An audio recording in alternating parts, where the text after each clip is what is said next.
Trajiste a otro hombre a la casa de Javier, a su propia cama, y me pides que me calme. Lo que ella no sabía era que sus padres no llegaron por casualidad. Yo los había llamado.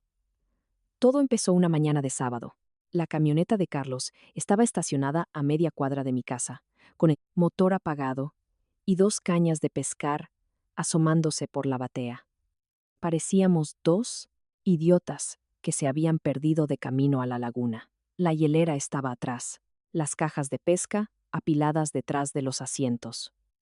Mi maleta de viaje estaba encajada debajo de la chaqueta de Carlos. Todo lo que Sofía me había visto cargar esa mañana seguía ahí. Yo no dejaba de mirar hacia la entrada de mi casa. Deja de rechinar los dientes, dijo Carlos.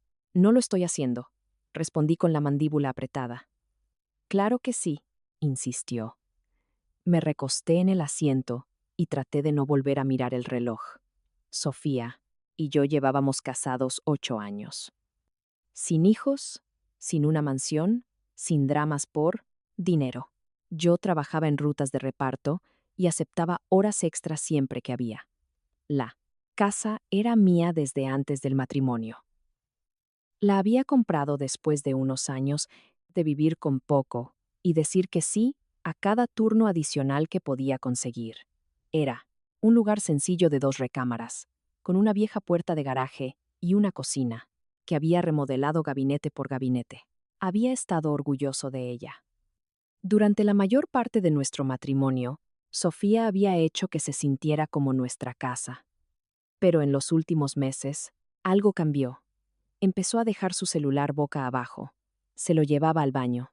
Si yo entraba en una habitación mientras ella escribía mensajes, su pulgar golpeaba la pantalla antes de que yo pudiera acercarme a ver algo. Luego, el afecto se secó. Los besos se volvieron una rutina. Y después, desaparecieron. También el resto de nuestra vida íntima. Al mismo tiempo, empezamos a discutir por cosas que nunca antes habían importado. ¿Cómo cargaba el lavavajillas? ¿Dónde dejaba mis botas de trabajo? ¿Qué tan alto estaba el volumen de la televisión? Una vez, hasta mi forma de masticar. Esa fue una nueva y divertida crítica después de 8 años. Finalmente, Sofía me dijo que necesitaba espacio. ¿Qué significa eso? ¿Exactamente? Le pregunté directamente. Me siento asfixiada, respondió, evitando mi mirada. Necesito un poco de espacio para pensar. 2 noches. Después, sugirió que durmiera en el cuarto de visitas. Odiaba la idea, pero acepté. Me dije a mí mismo que forzar la intimidad, cuando ella pedía distancia, solo empeoraría las cosas. En realidad, tenía miedo de arruinar un matrimonio de 8 años antes de entender que estaba mal. Así que moví mi almohada al otro lado del pasillo. Ese fue el comienzo de sentirme como un extraño en mi propia casa. Entonces Sofía empezó a hablar de ir de pesca. Carlos y yo solíamos ir un par de veces al año. No habíamos ido en meses porque el trabajo se interponía. De repente, Sofía pensó que un fin de semana en la laguna sonaba exactamente a lo que yo necesitaba. Tú y Carlos deberían ir, me dijo una noche, de forma demasiado casual. La primera vez que lo mencionó, pensé que estaba siendo amable. Luego, siguió insistiendo. Quería saber a qué hora nos iríamos, a qué laguna íbamos, si tendríamos señal en el celular, si era seguro que nos quedaríamos a dormir. ¿A qué hora esperaba que volviera el domingo? Intentó que las preguntas sonaran casuales. No lo eran. Para el viernes por la noche, sabía que algo andaba mal. Simplemente no sabía si el problema era Sofía o yo, y eso importaba. No quería convertirme en el tipo que acusa a su esposa de infidelidad porque hizo demasiadas preguntas sobre un viaje de pesca. Si me equivocaba, no había forma de retirar esa acusación limpiamente. Así que no dije nada. El sábado por la mañana, Carlos llegó a la casa a las 7.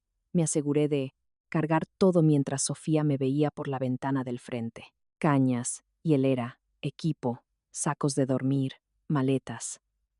Si ella estaba planeando algo, quería que estuviera absolutamente convencida de que me iba. Sofía salió justo antes de que nos fuéramos. Me dio un beso en la mejilla. Diviértete, dijo con una sonrisa que no le llegaba a los ojos. Lo intentaré, respondí secamente. ¿A qué hora crees que volverás mañana? Preguntó, y ahí estaba de nuevo. Probablemente por la tarde, respondí, observando su rostro. Ella asintió. Ok, cuídate, dijo. La miré a la cara, esperando ver algo que me hiciera sentir estúpido por dudar de ella. No lo vi. Carlos y yo nos alejamos. Esperé hasta que estuvimos a varios kilómetros antes de contarle lo que había estado sucediendo. Él escuchó sin interrumpir. Carlos bromea sobre casi todo, pero sabe cuándo no hacerlo. Le conté sobre el celular, la distancia, el cuarto de visitas, el repentino interés en mandarme de pesca. Cuando terminé, siguió conduciendo durante otro minuto. Luego me miró de reojo. ¿Quieres saberlo con certeza? Preguntó en voz baja. Sí, respondí, sin dudar. ¿Estás seguro de eso? Insistió. No, admití. Da la vuelta de todos modos. Y lo hizo. Regresamos por un camino diferente y nos estacionamos donde podíamos ver la entrada de mi casa sin estar directamente enfrente. Luego esperamos. 20 minutos, 30. A los 43 minutos, un coche plateado entró en mi calle. Uno caro, lo suficientemente limpio como para reflejar las casas a su paso, redujo la velocidad. Luego, entró directamente en mi cochera. Dejé de respirar. Por un segundo. Se bajó un hombre. 30 y tantos, quizás 40 y pocos, ropa bonita, un reloj de aspecto caro. El tipo de hombre que parecía que nunca había comprado zapatos porque tenían un 20% de descuento. Abrió la puerta trasera y sacó una pequeña maleta de viaje. Esa maleta me afectó de una forma que el coche no lo hizo. Un hombre con una maleta de viaje, entrando en mi casa, el mismo fin de semana que mi esposa se había esforzado tanto por enviarme lejos, no venía a discutir el clima. Caminó hacia la puerta principal. Antes de que pudiera tocar el timbre, Sofía abrió. Ella ya estaba allí, esperando. Le sonrió, no de forma educada, no como quien saluda a un compañero de trabajo, con familiaridad. Él entró y ella cerró la puerta detrás de él. Puse la mano en la manija de la camioneta. Carlos me agarró del antebrazo. Suéltame, le dije, mi voz baja y tensa. No, respondió con firmeza. Ese imbécil acaba de entrar, en mi casa. Lo vi, dijo, sin aflojar el agarre, con una maleta de viaje. También vi. Eso, respondió Carlos con calma. Tiré de mi brazo de nuevo. Carlos se mantuvo, firme. Quería cruzar la calle y abrir mi propia puerta de una patada. Durante meses me había preguntado si estaba imaginando cosas. Ahora lo sabía. La extraña distancia, el cuarto de visitas, el viaje de pesca. Todo tenía una respuesta. Me estaba engañando. No quedaba nada por investigar. Quita tu mano, le dije a Carlos con los dientes apretados.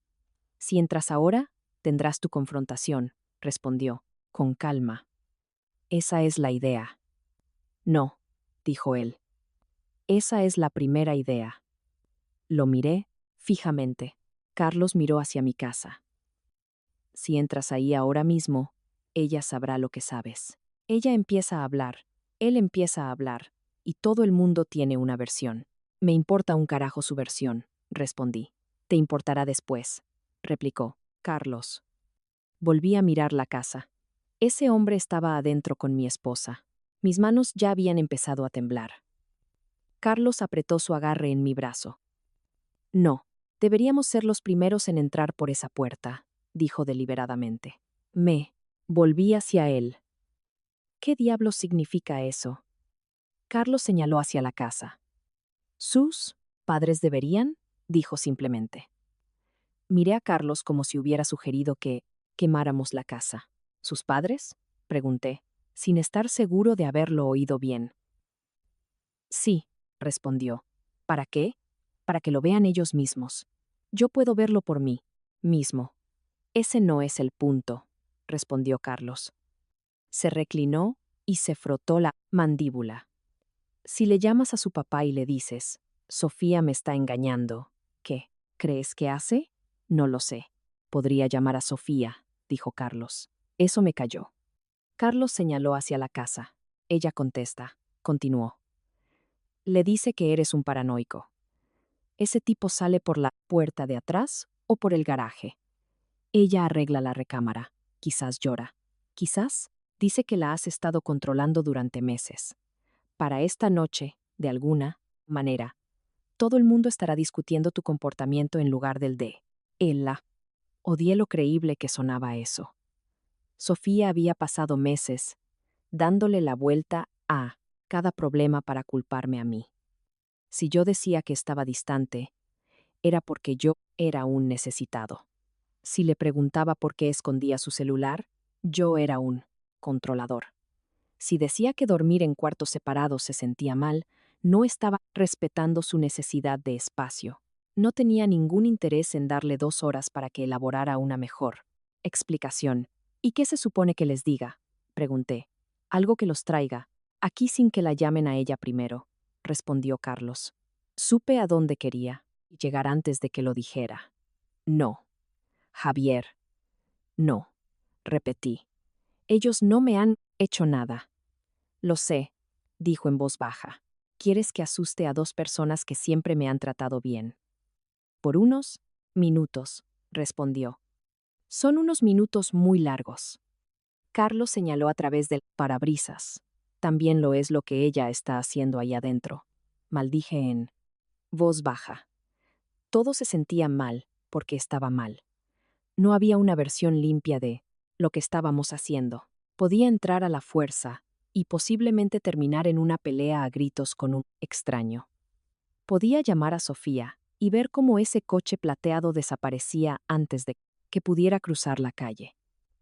O podía arrastrar a 2 personas inocentes al momento más feo del matrimonio de su hija con una mentira. La idea de Carlos era la peor opción. También era la única para la que Sofía no podía prepararse. ¿Qué tipo de emergencia? Pregunté en voz baja. Dolor de pecho, respondió Carlos sin dudar. Me volví hacia él. Pensaste en eso muy rápido. No estoy orgulloso de ello, respondió honestamente. Saqué mi celular. El padre de Sofía siempre había sido bueno conmigo. Me había ayudado a cambiar un calentador de agua 3 inviernos antes, y no aceptó dinero para la gasolina. Cuando Sofía y yo nos casamos, me estrechó la mano después y me dijo que cuidara de su hija. Ahora estaba a punto de decirle que ella podría estar teniendo un infarto. Mi pulgar flotaba sobre su nombre. ¿Estás seguro? Le pregunté a Carlos una última vez. No, respondió. Pero si quieres que sepan la verdad sin darle a Sofía ni 10 minutos para prepararlos, esta es la forma. Llamé. Su padre contestó al tercer timbrazo. Javier, dijo, sonando, sorprendido. Me obligué a hablar antes de poder echarme para atrás. ¿Estás cerca de la casa? Pregunté, manteniendo la voz firme. Hubo una pausa. ¿Estamos en casa? Respondió. ¿Por qué? Estoy con Carlos. Sofía me llamó hace unos minutos. Dijo que le dolía mucho el pecho. Luego se cortó la llamada. Mi voz tembló sin que yo lo intentara. Esa parte no fue actuación. ¿Dolor de pecho? Preguntó su padre rápidamente, su tono inmediatamente alarmado. Eso fue lo que dijo, respondí. Ahora no contesta. Ya voy de regreso. Pero estamos muy lejos. ¿Al 911? Preguntó con urgencia. No lo sé, respondí. No puedo comunicarme con ella. Salimos ahora mismo, dijo sin dudar. Cerré los ojos.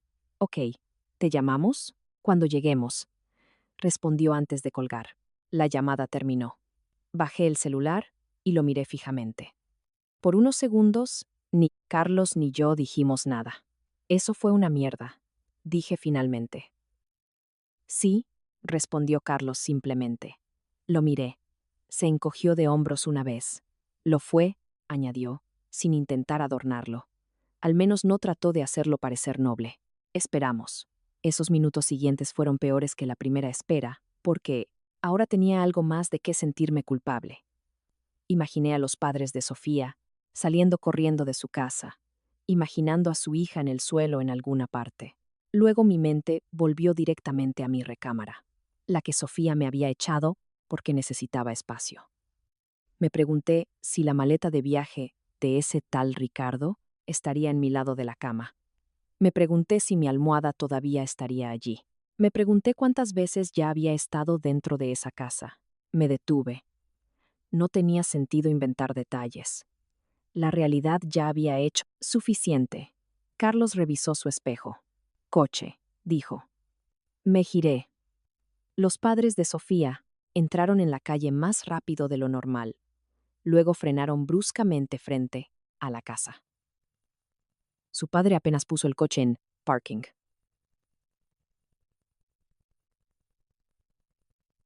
Ambas puertas abrieron. Su madre ya se dirigía hacia la casa antes de que él cerrara la suya. No miraron hacia la camioneta de Carlos. No sabían que estábamos allí. Estaban concentrados en una cosa: su hija. Sentí otra oleada de culpa. Luego miré el coche plateado estacionado en mi cochera. Su padre se apresuró por el camino de entrada. Su madre estaba justo detrás de él. Carlos abrió su puerta. «Es ahora», dijo.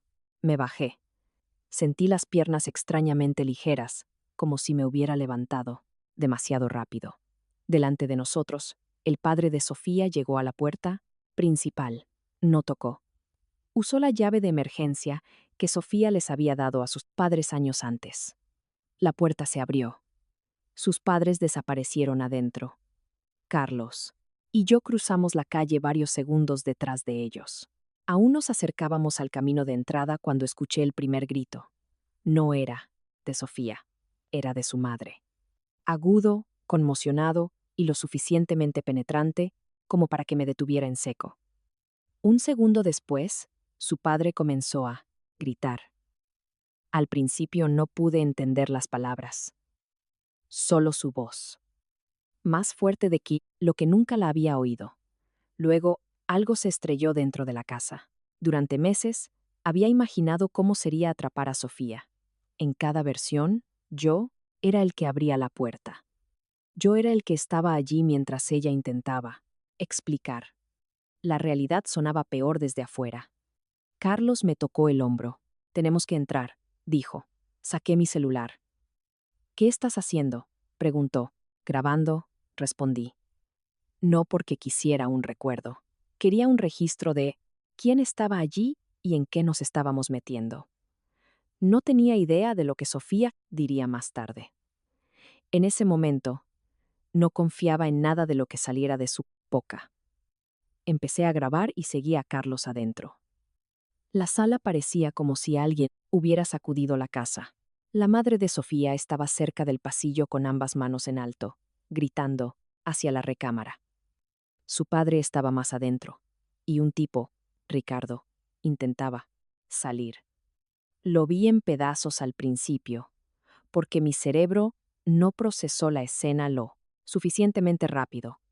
Pies descalzos, pantalones puestos pero sin abrochar, una camisa en una mano, su maleta en el suelo, y luego Sofía detrás de él, luchando por cubrirse con una de nuestras sábanas. Esa fue la parte que acabó con cualquier pequeña duda que aún me quedaba. No, había historia posible. Ningún compañero de trabajo que pasara a saludar. Ningún malentendido. Ninguna explicación inocente. Sabía exactamente lo que estaba viendo. Sofía me vio. Su rostro cambió. No fue culpa primero, fue miedo. Javier dijo, su voz apenas un susurro. Su padre se volvió hacia mí. Luego, hacia Carlos y de nuevo hacia Sofía. ¿Tú sabías de esto?, exigió, con la voz quebrada. Todavía no respondí. La madre de Sofía señaló a su hija. ¿Mandaste a tu esposo de viaje para esto?, gritó. Mamá, ya basta, respondió Sofía bruscamente. Todos deben calmarse. Su madre miró la sábana envuelta alrededor de su hija, y soltó una risa corta y amarga. Que me calme, respondió, alzando la voz. Trajiste a otro hombre a la casa, de Javier, a su propia recámara, después de mandar a tu esposo de viaje. ¿Y me dices que me calme? Sofía seguía repitiendo que todos debían dejar de gritar. Nadie la escuchó. Ricardo finalmente logró ponerse la camisa. Aún no la había abotonado. Ya me voy, anunció. Eso fue lo primero que le oí decir. No una disculpa, no, una explicación. Solo un anuncio de que quería irse. Mi suegro se paró frente a él. No vas a pasar junto a mí como si nada, le dijo, bloqueándole el paso. Ricardo levantó ambas manos. Mire, señor, no quiero problemas, respondió con cuidado. Eso casi me hizo reír. El tipo había estacionado un coche de lujo en la cochera de otro hombre, había llevado una maleta de viaje a su casa, se había metido en la cama con su esposa, y aparentemente esperaba que los problemas respetaran un horario de oficina. Sofía se acercó a su padre. Papá, por favor, dijo, tratando de tomar su brazo. Él la señaló, sin quitarle los ojos de encima a Ricardo. Quédate ahí, respondió con firmeza. Ricardo intentó rodearlo. Su padre lo bloqueó. Carlos se adentró más en la habitación, interponiéndose parcialmente entre el desastre que se desarrollaba cerca del pasillo y yo. Seguía grabando. Mi mano temblaba tanto que la imagen en la pantalla rebotaba. Ricardo me miró. Entonces, me miró de verdad. No tenía idea de lo que Sofía le había dicho sobre mí. Quizás le dijo que era pasivo, quizás inofensivo, quizás un despistado. Quizás el esposo que lloraría, haría una maleta y desaparecería cuando ella finalmente decidiera lo que quería. Fuera lo que fuera que esperaba, no parecía cómodo, viéndome allí de pie. Intentó usar una voz tranquila. Amigo, solo intento irme, me dijo, abriendo las manos. Entonces, vete, respondí con frialdad. Sofía espetó mi nombre. Javier. La miré. Esa sola palabra me dijo algo horrible. Incluso allí, envuelta en una sábana después de ser sorprendida por sus padres, su esposo y su amigo, una parte de ella todavía esperaba que yo reaccionara cuando usaba ese tono. Ricardo se agachó para coger su maleta. El padre de Sofía la apartó con el pie. Deja eso por un segundo, le dijo. Ricardo se enderezó. No toque mis cosas, respondió con un tono cortante. Tus cosas, respondió su padre, su voz volviéndose peligrosamente silenciosa. Estás medio vestido en la casa de otro hombre y te preocupan tus cosas. Carlos levantó una mano. Todos atrás, dijo con firmeza. Era un buen consejo. Nadie lo siguió. Ricardo volvió a intentar coger la maleta. El padre de Sofía le agarró del antebrazo. Ricardo se zafó con tanta fuerza que hizo que el hombre mayor cayera de lado sobre una mesita. Eso cambió el ambiente de la habitación. Dejé de pensar. Carlos se movió hacia el padre de Sofía para ayudarlo. Yo di un paso hacia Ricardo. Ricardo me empujó con fuerza en el pecho. Retrocedí. Un paso. No me toques, le dije, mi voz plana. Entonces quítate de mi camino, espetó. ¿Mi camino? Respondí. Estás en mi casa. Se adelantó de nuevo. Luego, lanzó un puñetazo al aire. Me rozó el costado de la cara. Mi oído zumbó. Después de eso, todo se volvió rápido y estúpido. Le di un golpe y le acerté en la boca. Se tambaleó hacia atrás. Carlos agarró el brazo de Ricardo cuando intentó abalanzarse de nuevo. Ricardo se soltó y empujó a Carlos contra el respaldo de una silla. El padre de Sofía avanzó de nuevo. Una silla se volcó. Alguien golpeó la lámpara. Se estrelló en el suelo. Le di otro. Golpe fuerte cuando Ricardo se me echó encima y tropezó de lado contra la cuatre. Paired. Y eso fue todo. No fue una pelea de película. Nadie rodeó a nadie. Nadie. Intercambió 10 golpes perfectos. Éramos 4 hombres enojados en una habitación pequeña con demasiada adrenalina y sin idea de dónde ponerla. Carlos. y se interpuso entre nosotros. «Basta», gritó. Pude oír a Sofía gritando detrás de él. «Paren. Todos paren», gritaba. Su madre le gritaba a Sofía que no se metiera. Ricardo retrocedió hacia la puerta principal. Tenía el labio partido lo suficiente como para mostrar un poco de sangre y un lado de su camisa se había salido del pantalón de nuevo. Me dolía la mejilla donde me había golpeado. Mis manos temblaban. Mi suegro estaba ligeramente inclinado hacia adelante, respirando con dificultad. Durante varios segundos, todo lo que podía oír era a todos tratando de recuperar el aliento. Ricardo miró hacia la puerta. Sabía que quería correr. Una parte de mí también quería que se fuera. Pero antes de que pudiera irse, Sofía lo llamó. «Ricardo, espera», dijo, con la voz quebrada. Esa fue la primera vez que escuché su nombre. Ricardo. Él la miró. Sofía estaba a varios metros, aferrando la sábana a su cuerpo. Lo miró de la forma en que la gente mira a la última persona que creen que todavía podría estar de su lado. Él no fue hacia ella. Ni siquiera respondió. Eso me dijo mucho. Miré por el pasillo. La puerta de la recámara seguía abierta. Nuestra recámara. Mi recámara. Una habitación en la que me habían dicho que no era bienvenido emocionalmente porque Sofía necesitaba espacio. Y ahí estaba ella, a 3 metros de distancia, envuelta en una de nuestras sábanas mientras la maleta de otro hombre estaba en el suelo. Esa fue la parte que no pude superar. Si se hubiera encontrado con él en un motel, habría terminado el matrimonio. Si hubiera estado a escondidas en su coche, mismo resultado. Pero esto tenía otra capa. Ella me había sacado a mí primero. Me había hecho dormir en el pasillo. Luego me había animado a irme todo un fin o de semana. Había preguntado por la laguna, la señal del celular, la estancia de una noche, la hora en que volvería. No solo había engañado, le había hecho espacio. Literalmente. Sofía empezó a llorar. «Javier, por favor», dijo, extendiendo una mano hacia mí. «Por favor, déjame explicarte». La miré y por un segundo no sentí casi nada. Eso me asustó más que la ira. Su madre se volvió hacia ella.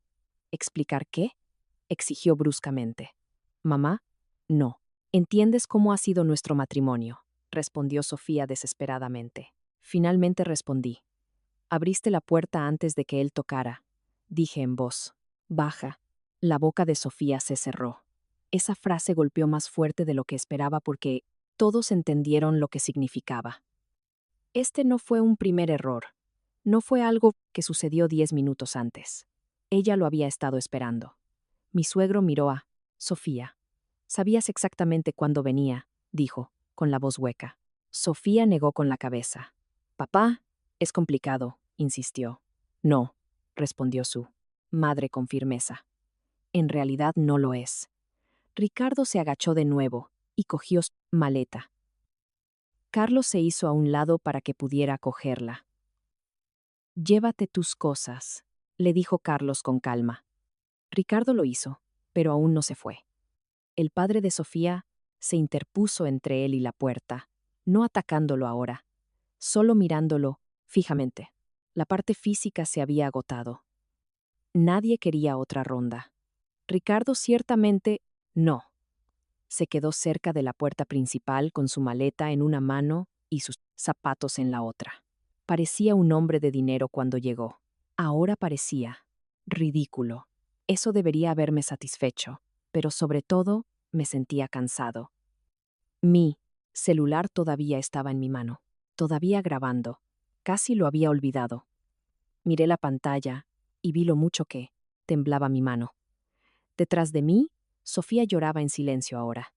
Su madre estaba a varios metros de ella, con los brazos cruzados. Carlos permaneció a mi lado. El padre de Sofía miró a su hija, luego a Ricardo, y finalmente a mí. Nadie habló durante unos segundos. La habitación era un desastre. Una silla estaba de lado, la lámpara en el suelo. Sofía envuelta en una sábana, Ricardo de pie en la puerta desesperado por irse. 4 personas ya habían visto, suficiente como para que ninguna explicación pudiera volver a armar esa mañana. Su padre me miró. Había ira en su rostro, pero también confusión. Había cruzado la ciudad, creyendo que su hija podría estar muriendo. Ahora estaba en mi sala después de atraparla con otro hombre. Y yo sabía que había una cosa, más que tenía que decirle antes de que alguien se fuera. Bajé el celular.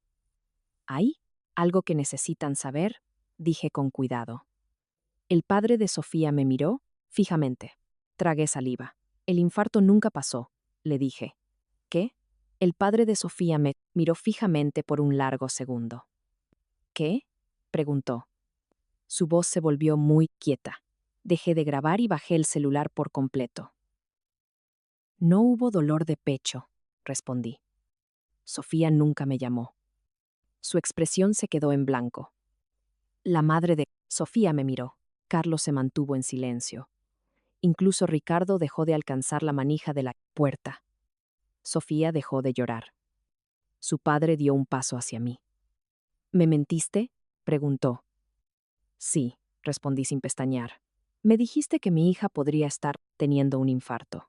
Sí. No había una forma decente de suavizarlo. Así que no. Lo intenté. Lo siento, le dije directamente. Sofía de repente encontró su voz. ¿Hablas en serio? Preguntó, su indignación resonando en la habitación. La miré. Hiciste. Que mis padres creyeran que me estaba muriendo, exigió. Eso fue lo primero que dijo desde que la atraparon, que llevaba una indignación real. Por un segundo, casi admiré su descaro. Su madre se volvió bruscamente hacia ella.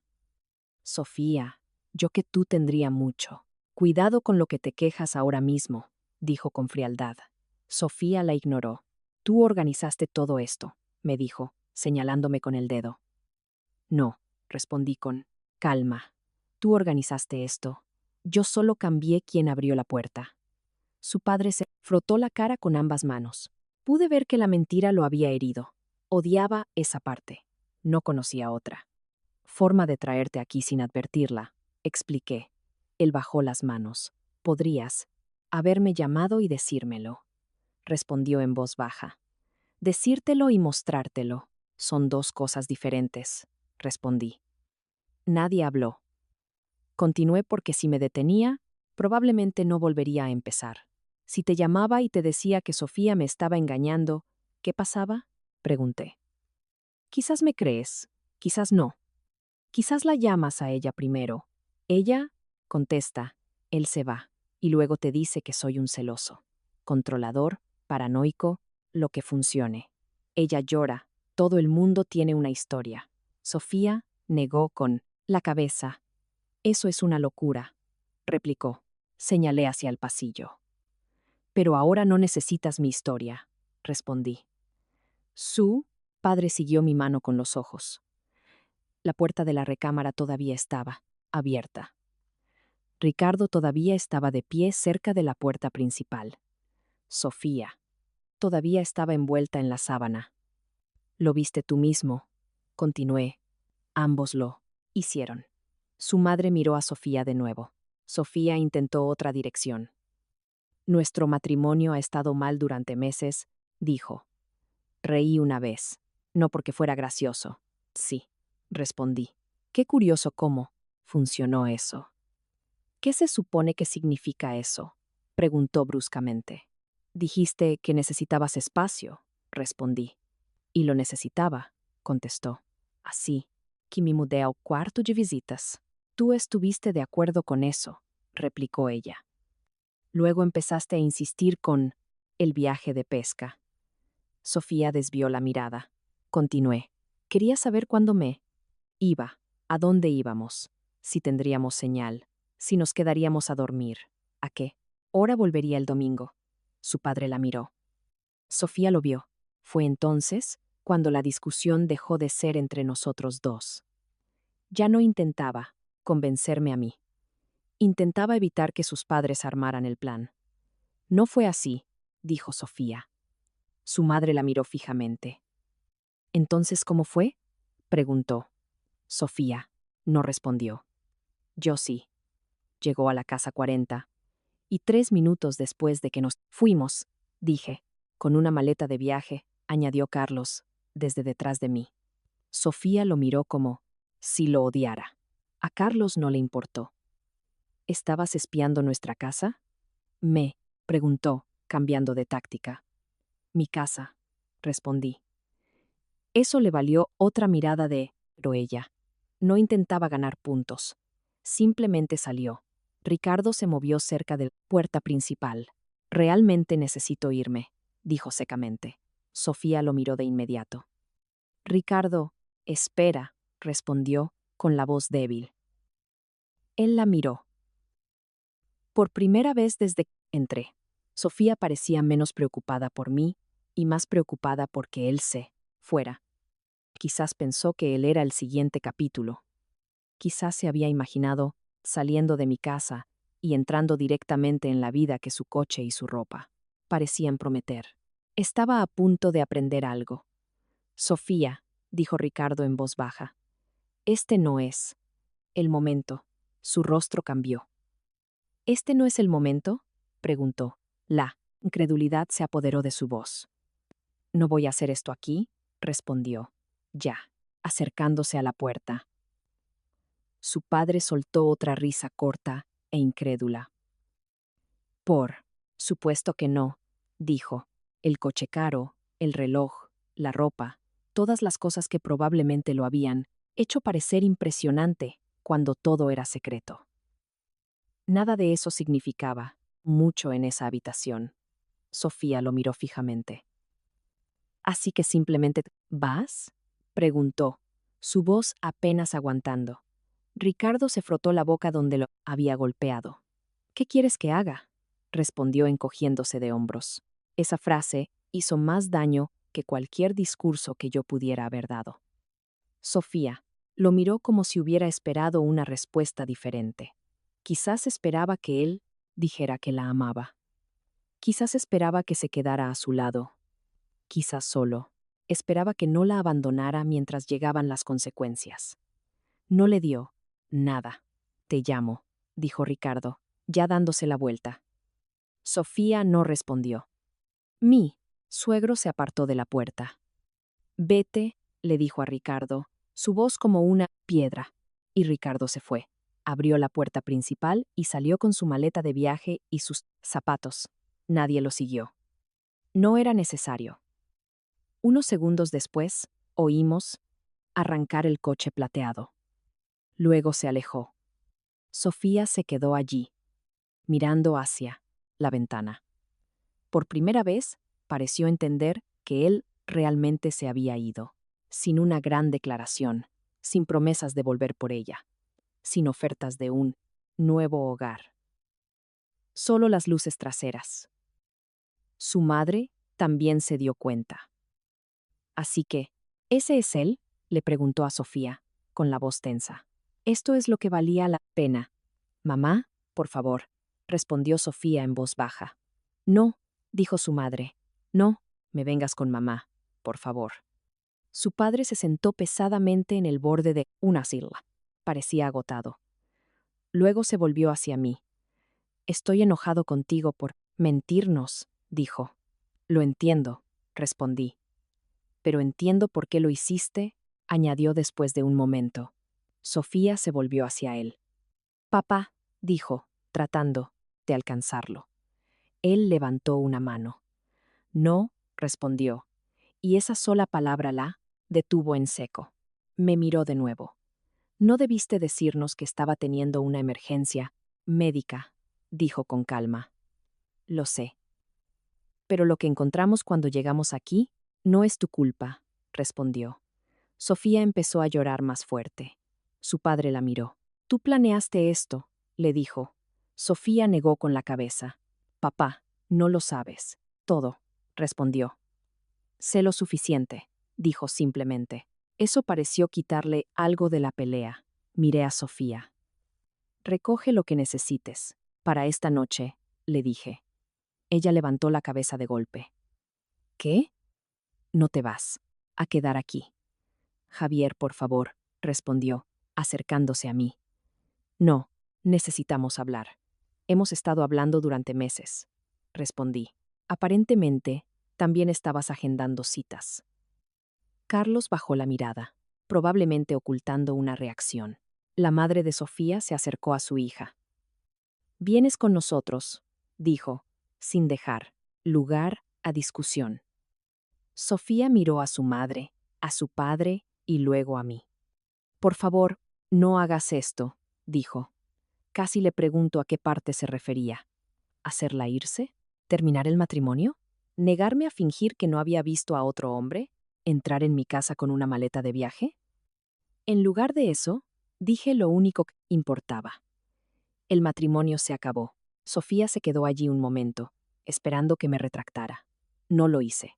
Su madre fue con ella a la recámara para que pudiera cambiarse y empacar algunas cosas inmediatas. Su padre se quedó en la sala con Carlos y conmigo. Nadie dijo mucho. No quedaba nada útil que decir. Unos 10 minutos después, Sofía regresó, con una pequeña maleta. Se había cambiado de ropa. Parecía más pequeña de alguna manera. No inocente, solo de repente consciente de que ya no controlaba lo que sucedería después. Sus padres se la llevaron. Vi su coche desaparecer en la esquina. Luego fui por el pasillo y me detuve frente a mi recámara. Durante semanas había dormido en el cuarto de visitas porque Sofía me dijo que necesitaba espacio. Ahora la casa estaba en silencio. Nadie iba a decirme dónde podía dormir en mi propia casa. No toqué la cama. Me senté en la silla junto a la cómoda. Luego saqué mi celular. La siguiente llamada que hice fue a un abogado de divorcios. El divorcio fue menos dramático que la mañana de sábado que lo causó. Probablemente fue lo mejor. Dejé un mensaje para el abogado esa tarde y me reuní con él la semana siguiente. Llevé la grabación de la confrontación, una cronología escrita, información sobre la casa. Y todo lo que podía recordar de las semanas previas al viaje de pesca. Escuchó, hizo preguntas, tomó notas y reaccionó a la infidelidad mucho, menos de lo que esperaba. Aprendí que los abogados tienen el útil hábito de preocuparse más por los documentos que por la indignación. Lo primero que dejó claro fue que el hecho de que Sofía me engañara no significaba que automáticamente lo perdiera todo. Ya sabía que la vida no era en una telenovela, pero estaba lo suficientemente enojado como para que una parte de mí quisiera que un juez viera lo que había hecho y sellara un papel diciendo que no se llevaba nada. No funcionaba así. La casa era importante porque la había comprado antes del matrimonio. Mi nombre estaba en las escrituras originales. Ya la poseía y vivía en ella antes de que Sofía y yo nos casáramos. Al mismo tiempo, habíamos estado casados 8 años, y las contribuciones matrimoniales durante esos años aún debían ser consideradas bajo la ley que nos aplicaba. Mi abogado explicó todo eso en lugar de prometerme un resultado de fantasía. Su punto básico era simple. Sofía podía exigir lo que quisiera. Los registros de propiedad, los registros financieros, las contribuciones matrimoniales y las leyes locales determinarían lo que realmente recibiría. Eso me pareció bien. No, intentaba robarle nada que legalmente le perteneciera. Simplemente no iba a entregar voluntariamente la casa por la que había trabajado años para comprar, porque ella había decidido que otro hombre se veía mejor en mi recámara. Presenté la demanda rápidamente. Sofía contrató a su propio abogado. Entonces comenzó el cambio de historia. Al principio, argumentó que yo había manipulado la confrontación. Técnicamente, tenía razón en una parte. Había manipulado cómo llegaron sus padres. Había mentido sobre una emergencia médica. No estaba orgulloso de ello, y nunca fingí lo contrario. Pero había un problema al usar esa mentira para borrar lo que encontraron. Sus padres habían entrado con su propia llave de emergencia. Estaban adentro antes de que Carlos y yo entráramos. Vieron a Sofía y a Ricardo ellos mismos. Carlos había visto llegar a Ricardo. Yo había visto llegar a Ricardo. Ambos vimos la maleta de viaje.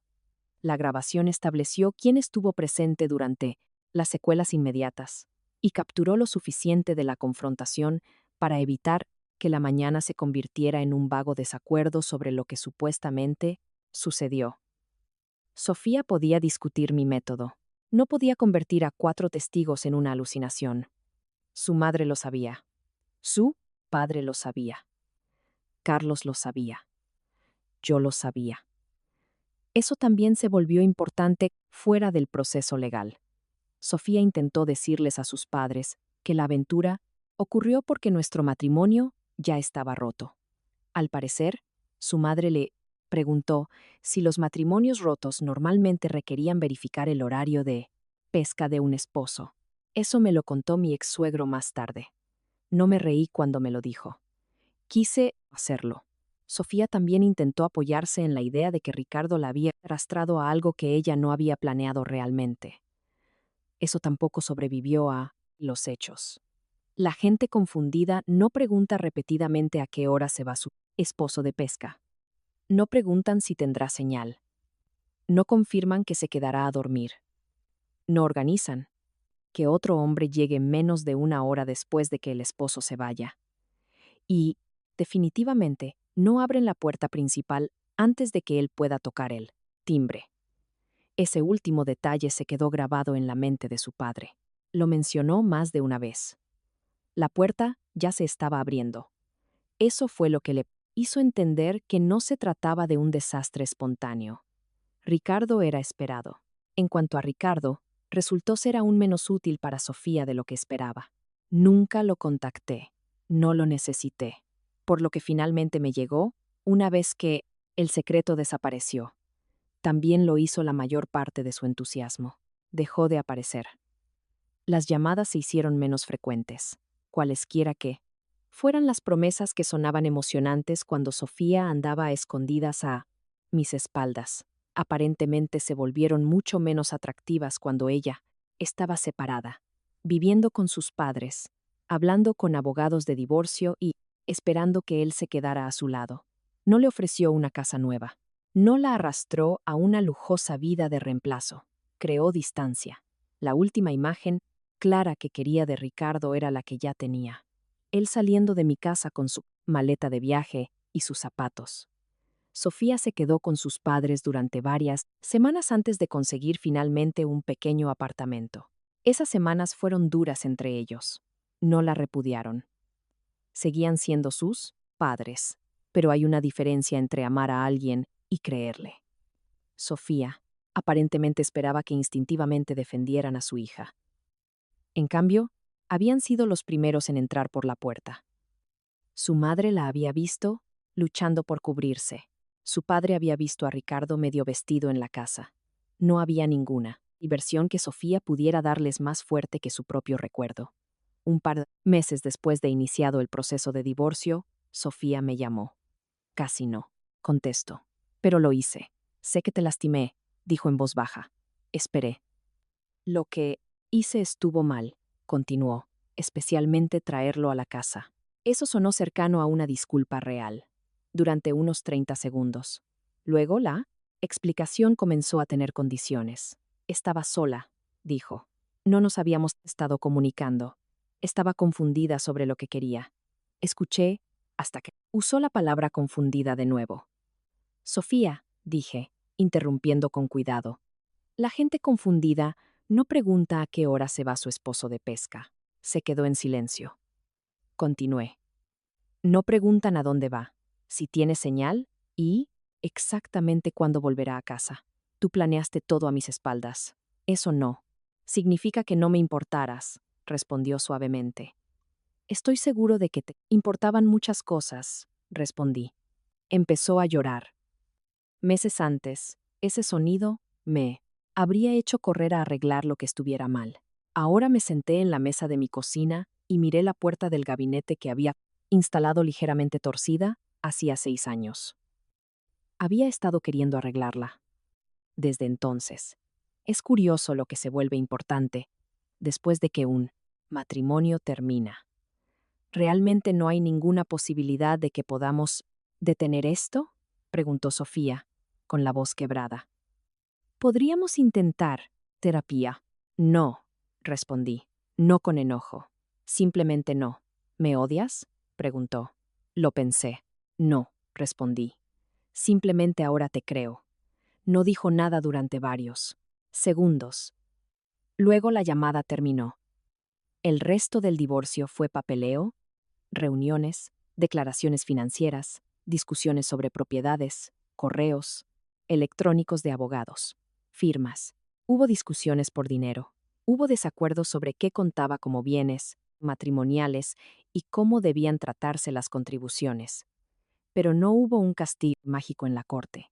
Sofía se quedó con lo que legalmente le pertenecía y recibió lo que la ley exigía. Yo me quedé con lo que legalmente me pertenecía. La casa se quedó conmigo después de que se revisaran el historial de propiedad, los registros financieros y las reglas de propiedad aplicables. No fue porque un juez decidiera que el adulterio significaba que Sofía perdía todo lo que había tocado. Fue porque yo había sido dueño de la casa antes del matrimonio, y después de que se resolvieran los asuntos financieros y legales, ella no tenía ninguna base para simplemente tomar la casa porque la quería. Esa distinción me importaba. No necesitaba una venganza mágica. Necesitaba que la realidad se mantuviera. El papeleo final llegó meses después de la mañana de sábado en que sus padres entraron por mi puerta principal, sin música, sin aplausos en la corte, solo documentos. Leí cada página 2 veces. Luego firmé. Sofía también firmó. 8 años de matrimonio terminaron en papel mucho después de que ya hubieran terminado dentro de mi recámara. Cuando mi abogado envió la confirmación de que el divorcio era definitivo, me senté en mi escritorio un rato y miré alrededor de la casa. Seguía siendo mía. Las paredes se veían iguales. La cocina todavía tenía el gabinete torcido. La puerta del cuarto de visitas estaba abierta al final del pasillo. Nada parecía una victoria. Y estaba bien. Había dejado de necesitarlo también. Varios meses después de que el divorcio se hiciera definitivo, seguía viviendo en la misma casa. Seguía trabajando en el mismo trabajo de reparto. El gabinete de la cocina seguía torcido. Algunas cosas sobreviven a todo. Dormía en mi recámara. El cuarto de visitas volvió a ser un cuarto de visitas. Sábanas limpias. Una lámpara. Una cómoda con casi nada dentro. Carlos se quedó allí una vez después de que bebimos demasiado viendo un partido, que fue probablemente la primera vez que la habitación se usó para su propósito, previsto en años. Nunca me paré en la puerta pensando en simbolismos. Simplemente era agradable no tener a alguien más decidiendo dónde pertenecía yo, en mi propia casa. Todavía había días malos.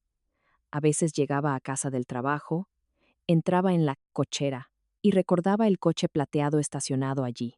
Otras veces me despertaba y por un segundo olvidaba que estaba divorciado. Esos momentos pasaban. Dejé de buscar en el pasado una explicación que de alguna manera lo hiciera menos feo. No la había. Sofía había tomado una serie de decisiones. Una vez que finalmente las entendí, tomé las mías. Sofía y yo apenas hablamos después del divorcio. No, quedaba nada que requiriera un contacto regular. Escuchaba fragmentos de su vida a través de otras personas, principalmente porque nuestras familias habían estado conectadas durante 8 años. Y esas conexiones no desaparecen tan limpiamente como un expediente judicial. Su relación con sus padres siguió dañada. La amaban, por supuesto que sí, pero habían visto demasiado. Su padre parecía tener más dificultades con ello. Para él, la aventura en sí ya era bastante mala. Lo que le molestaba casi tanto era la planificación. Sofía no solo había tomado una decisión imprudente. Me había mudado a otra habitación, me había animado a irme el fin de semana. Había comprobado mi horario. Y luego había traído a Ricardo a la casa, después de que me fui. A su padre le costaba hacer que eso encajara con la hija que creía conocer. Ricardo nunca se convirtió en su esposo sustituto. Cualquier fantasía que existiera entre ellos se derrumbó rápidamente una vez que el secreto, la conveniencia y la emoción desaparecieron. Él siguió adelante. Sofía finalmente tuvo que construir lo que viniera después sin mí y sin él. Mi ex suegro y yo todavía hablábamos de vez en cuando. Nada dramático. A veces llamaba para preguntar cómo estaba. Una vez nos encontramos para tomar un café. Hablamos del trabajo, de su camioneta, de un partido de béisbol y de casi nada. Sobre Sofía. Probablemente por eso funcionaba. No necesitábamos fingir que esa mañana de sábado nunca había sucedido. Tampoco necesitábamos convertirla en lo único de lo que habláramos. Carlos, naturalmente, esperó hasta que pasó suficiente tiempo antes de sacar el tema del viaje de pesca. «Sabes», dijo un sábado, reclinándose con una sonrisa, «todavía no pescamos nada».